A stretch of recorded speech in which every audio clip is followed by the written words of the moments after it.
సీతారాముల కళ్యాణానికి ఆలయ కమిటీ రామాలయ కమిటీ ఆహ్వానించడం జరిగింది. ఇక్కడికి విచ్చేసి భగవంతుని ఆశీర్వాదం తీసుకొని మేము మా కార్పొరేటర్లు అందరము సల్మాన్ గారు కానీ, రమేష్ గారు కానీ, రఘు గారు కానీ, కిషన్ గారు కానీ, ఇక్కడ ఉన్నటువంటి అందరు కార్పొరేటర్లు అందరం కూడా ఇక్కడ స్వామివారి ఆశీర్వాదం తీసుకోవడం జరిగింది.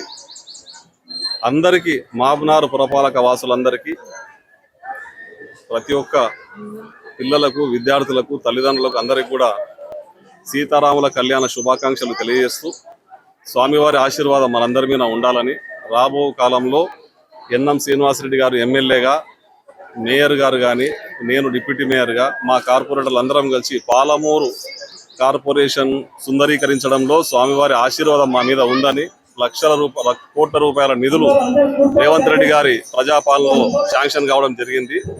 రాబో కాలంలో కూడా టెంపుల్లకు కానీ, డ్రైనేజీ వ్యవస్థకు కానీ, స్ట్రీట్లకు కానీ మహర్దశ పట్టబోతుంది. స్వామివారి ఆశీర్వాదంతో వచ్చే శ్రీరామనవమికి పాలమూరులో ఎన్నో మార్పులు జరుగుతాయి, ఎంతో అభివృద్ధి కార్యక్రమాలు జరుగుతాయని వాళ్ళందరి స్వామివారి చల్లని చూపు అందరి మీద ఉండాలని కోరుకుంటా ఉన్నాం.